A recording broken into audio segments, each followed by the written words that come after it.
Personally, like, without any statistics, obviously, to support that, I think it could go either way. You could either really benefit from it because you'd be in school less, you wouldn't be as stressed, you wouldn't be as burnt out, you would have more time to study, but it could totally go the opposite route where students wouldn't care and they would take advantage of that extra time and they wouldn't study. So I think it could go either way. For me personally, I would take advantage of those 3 days and I would study. I would use that to my academic advantage. Yeah. Hope, what do you think? I think a pro of that would be if you had a job outside of like working after school. I think it would allow more time, like if you had like an internship. A lot of places that like would offer like internships, it's morning jobs. It's not something you could do after 4 o'clock. So I think if you had any day of the week off, you could spend that day studying or working in your field of interest. One angle that we haven't touched on is extracurriculars and practices after school and sports and whatever it is, academic team. Yeah. If you have more breaks and longer breaks, you know, That is 3 weeks, then how does the football coach get his players to come over that break if it's a 2-week break in the fall instead of a that is a Thursday, Friday off for fall break? That's a huge issue, and the year-round schooling is sports, band, extracurriculars, because it's so off. And I know, like here at Elsewhere and other schools, we have teachers who are also coaches, and if those teachers are on different schedules as the students, then like obviously it doesn't match, it doesn't cross over. They wouldn't be able to find time. So doing sports and extracurriculars and getting jobs and whatnot, that's extremely difficult in the year-round situation. It doesn't really work because so many sports are like seasonal or like some go year-round, you know, whatnot, and it's really hard to find time, especially from a multi-track system where you're just all over the place. And if you had 2 students play the same sport, but they were on like the multi-track schedule and they're on different ones, like how can they make it to practice? And the same with the teacher, if they're on a different schedule, like it's just really complicated. It doesn't really work. We talked about the multi-track, and we talked about certainly the problems that it could have for the facilities, such as technology. We can't get in, we can't service labs, we can't turn over equipment, we can't do that. Facilities can't get in and wax floors and those things when the building is being occupied, or at least not as easily without having to shut down large swaths of the building. What other problems do we see if we're rotating? Certainly we now can enroll more students because we can, we'll say 25% more students in the school, because not 100% of the students are in the school at one time as you're rotating through those different break periods. What other problems do we see logistically for the school system if we have constant education going on of students throughout the entire year because we're rotating the extra 25% in? Another problem that the year-round system presents is the teachers, because they're always teaching year-round, especially in the multi-track system. There's not really like a break for them. So the way some people do it is one teacher, like 2 teachers can share one contract. So it could be like one teacher teaches this semester, this term, and then they'll take a break while the teacher teaches the second term. So it's possible that they could have that break if they share a contract with another teacher. But a problem that comes with that is the teachers are disengaged from the school system, so it's harder to make connections with their students, or they're sharing a classroom, so they're left kind of feeling isolated from the school as a whole. Yeah, they're actually called rover teachers, roving teachers, where those are the teachers on the multi-track system for the most part, where they have to share classrooms all the time, and so they have everything on carts. And they rove around the school with their carts, switching up classrooms. And there's been a lot of... There's a tear in Mrs. It worked. It worked. Yeah. The gypsy cart. Yeah, but there's been reported issues of lost items, and a lot of teachers have reported feeling very isolated from other teachers who are, or like who have their own classroom, who are always in the same classroom. They don't have to switch around with other teachers, and so that's been a reported problem of isolation. I hope you don't feel that way, Ms. Not at all, and I don't mind my card at all. I don't have to decorate, and so, you know, I get out of that. In my experience from year-round schools, the teachers were hired for a particular color code. So when we were on break, my teacher was on break. And so there may be the sharing of a classroom a little bit during the times when you overlap, but they hired enough teachers. There wasn't the job sharing what we're talking about. Now, of course, I'm really old, and this was a long time ago, but You didn't find that in your research that the teacher had the same break as the kids I did? feel like that can go into how much money the school is getting at that time, because it would depend on if the school has money to support many different teachers, like with the breaks with the children, or if they need teachers to work through the breaks with other groups of children. And I was in Northern Virginia, which spent a lot of money on their school system. You just stole my next question, Kyle. Thanks. Appreciate that. Good work. I mean, you've heard the saying, give an inch, they'll take a mile. I hear what Mr. Matthews has described with that learning arc, and kind of it can get wider in our current system for the low-income student versus the higher-income student. But I would almost think it'd be the opposite if you went to year-round school in a school like ours where it's a higher-income place, because every time we have a break, a large chunk of our parents go from an inch and take the mile, and they'll take the Friday before or the Monday after.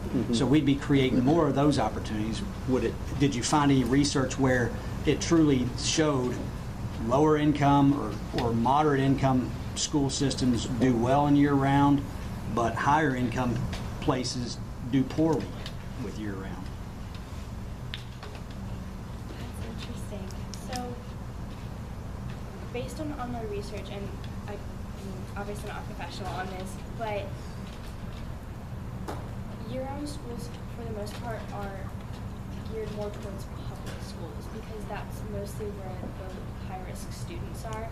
I did not find anything about where it would be in like private, like higher income schools like LCA. I didn't really see anything about that, but for the most part, they're elementary schools or they're public schools. So I didn't really see how it was affected. We talked about teachers and students, but what did you find that the parents, how did the parents like? Sometimes the parents actually disliked it because you'd be going through your school system 7 days a week for however long, and a lot of time, like you can spend a lot of time with your families on the weekend. You don't get that with like a school year-round system. So it's you're kind of taking that away from some families. If that's like what they get is that weekend, it can be taken away with the year-round system. I'm sorry, did you say that in a year-round school you go to school on the weekends as well? Oh, I missed I that. didn't do that, except on our snow days. We had to make up on Saturday, but that was it. Sorry, I And missed- so- I missed that on the and initial side. I'm not sure, I mean, are all of you assuming that with year-round schools, you're going on Saturdays as well? I thought it was all over. I may be wrong, I guess. Yeah. But, I mean, there may be some places where that's the case. Yeah. Yeah, I was just saying, I don't think I had seen that I didn't see that. in my research.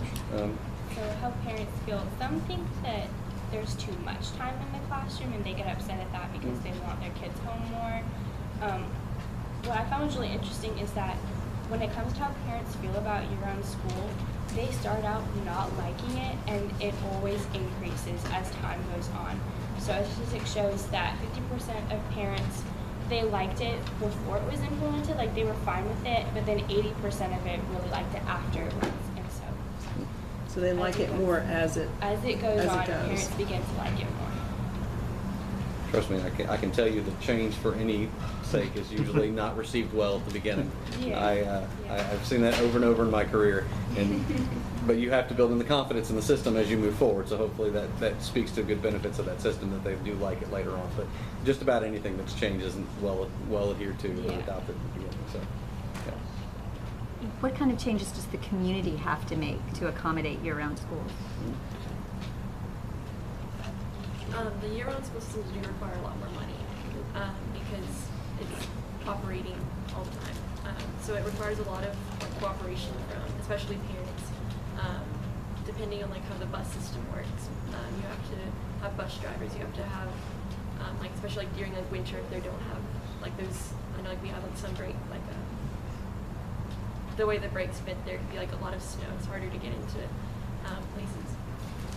So it requires like talking with parents with bus systems. That's great. I guess I was thinking more in terms of community businesses and things that tend to support schools or students in their off hours and things like that. Yeah, I talked a little bit about businesses before. I think that's the main group that would be affected by year-round schools. and it goes both with parents and with students, because some parents have to try to get time off to accommodate each of their kids' schedules and try to not to do vacations or just have family time. But it's especially hard for students, for those who are like student employees, where they have to get certain time off, or it's just hard to hold down a job because they're always in and out. So I think businesses suffer, I guess not like in a super bad way, but for the most part they do tend to suffer more if they tend to hire students as employees. So I think that would be the biggest effect on the community or the businesses. When I was reading into it, I kind of tried to cover the history of the school system. And when I was looking into it, in the 1900s, when they kind of started implementing it, where they wanted to implement it because they were moving away from an agricultural lifestyle, businesses were very upset because, I guess this is where I got it, but apparently they used to actually have school on the weekends, and businesses didn't like that because lower income families, they would have their children work on weekends like whenever they could. So that's, it was just like less money fluctuating through the family because of that. This is for any of you. I mean, just this causes you to kind of think outside the box, year-round school and 4-day school, and et cetera. Did it cause you all to just think of something, hey, I would like to try this if I was the superintendent of schools or the headmaster of a school? I'd like to try this in my area if I could make my own school system. I definitely think the cutting out one day out of the week would be very interesting, and see how students would take to that if they would use it like to actually help their academics. I think that would be interesting. Yeah. And not adding anything to the end. Is that Yeah, what you're not saying? adding anything. Yeah. I think the students would be in favor of that, is what I you're think saying. they would be too. I think that's what I'm hearing. I'm more concerned with the job aspect and students having jobs, especially those who come from low-risk homes or from high-risk homes and low-income families. Like, they need to work to help provide for their families. Like, they need that job, and especially if kids want to go to college. College is so expensive these days. And if they want to go to college, they need jobs to help provide for themselves, and with year-round school would be so hard. So if I were a superintendent and I were starting my own like county with year-round schools, I would make it so I could provide specific job options that were available for those times off for those kids to have. Since you're monkeying with the schedule anyways, and I'm going to suggest to your teacher that you add to it an alternative school day, which means to accommodate something, just like you said, and maybe a student would have to be at school from 8:30 in the morning until 3:30 in the afternoon, but instead maybe they work from 12, or they were at school from 12:30 to 4:30 and worked in the morning time instead to accommodate something along those lines. And I would be interested to see in how that works. I think it plays in, I think it's a similar type of mindset to you, but it can help with your point, which I think Yeah. is a valid point. That's interesting because I worked as a lifeguard over the summer. That was like just that's been my job for the past 2 summers. And going into this year, my boss actually, he got an indoor facility down at Transy, the college downtown, and he was wondering if I could work like morning shifts there. Yep. And I was like, I can't, I have school. But I mean, he said he would talk to like Dunbar kids, and they were able to like get off the first half of school, so they would be able to work, and then they would go to school for the rest of it. So I just thought that's interesting. Yeah, public schools, I've noticed, do tend to like have mornings off, or like they take an hour off. Like, I have a friend who goes to Lafayette where she doesn't have to go to school until 12 because she's already like taken all the classes that have the required credit, so she's able to work and she's able to do a lot of community service and work with our church and opportunities I wish I could have but I can't. Yeah. And I have a friend who goes to Henry Clay and she goes to school an hour later. So I think it's interesting. Like, I didn't know that schools here did that, and I kind of wish I was did. Good points. Speaking of LCA, how do you think if we went to a year-round, what do you think that would do to enrollment here?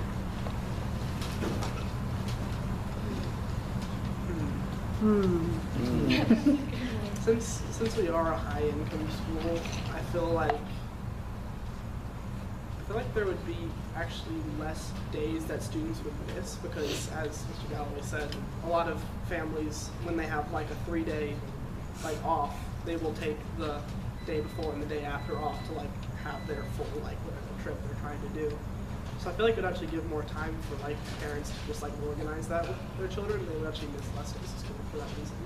You don't think that they would take the I don't day think before and the day after Yeah, I don't every think they single would do solitary that. break? Yeah, I definitely don't think they would do unless you're going on like a 3-week trip to like Bora Bora. That's gonna happen. That has So, happened. yeah, it probably has happened. Don't put it past them. Would it make a difference if LCA was the only school in Lexington that was doing that, or if the public schools were doing it also? I would wonder, like when you first brought that up, I instantly wondered, would more lower income families filter into LCA because of that option, because of how beneficial it is for the high risk, like low income families? Like, would more people in Lexington come into this system? What would be following up on that? What would be the benefit of if every school, we'll say LCA was going to go, and then every school in Fayette County decided to go as well, or maybe even in the surrounding region, we'll say this whole region? What would be the benefit to all schools doing it at the same time? To some of those disadvantages that we talked about earlier. It would all depend on if, like, what system we were on. If we were on the single track or on the multi-track. We'll say everybody adopted the same system, schedules. Kids are all in at the same time. So they're all same in track, at the so same that would be time. single track. If everyone was on the single track, I don't know. I think it'd be a really good idea personally. I think it would affect sports. That's where I was going. That'd be tricky. How would that affect? How would that help with the sports problem if everybody was on the same schedule? I think it would help, like how it would help sports. Mm-hmm. Well, if everyone's on the same system, it'd be really easy to like make games and Mhm. competitions and matches. That would be really easy because everyone's on the same schedule. I think practices are all just kind of up to the coach. So I think it honestly, I guess it would help sports. Okay. So I think if I'm a coach, and then coach is obviously a coach, and we're trying to schedule a game, but I'm on a different schedule completely than he is, and he's off for the summer, but I'm in and I've got practices, it's going to be hard for us Yeah, it would to be line those things up, right? But I wonder if sports would overcrowd. Could certainly interrupt the flow of that. Yes, sir. I was going to say, I Oh. think it hinges a lot on like cooperation, how much parents are willing to cooperate with the system, or how much the students are willing to like change their schedules for sports or extracurriculars or jobs. So I think if Lexington or this area were to change, it would be a really big shift. It'd be very different because kids get summer jobs. Jobs would be hard. It would be Jobs. it'd be different for jobs like seasonal jobs. Like it'd be hard. Well, after school, I'm going to go work at the mall. But then Seasonal takes on a whole nother meaning then, doesn't it? Yeah. Well, you talked about how some areas do job sharing with teachers. Couldn't employers who regularly hire high school students kind of do the same thing? Yeah. Have job share with students, so, I'll hire 4 students to do the job of one, and they just work when they're on their break. Yeah, I feel like if this system was adopted by everyone, it could be implemented very smoothly if everything is done correctly, like with teachers. If you have to like swap with different teachers, if you have to swap with students working at jobs, or even like sports systems where like it would almost be like the divisions that schools are in would be split up based on when they have their breaks and when they don't. Like if you have a multi-track system, this school is in the same division as this one because they have the same track schedule.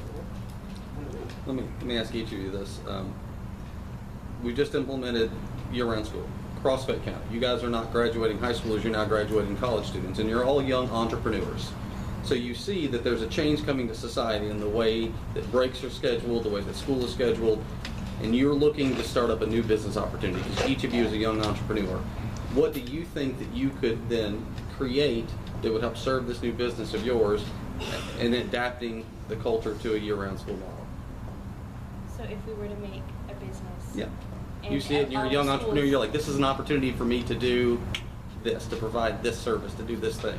What opportunity do you think would be available? Like what specific job? Yeah.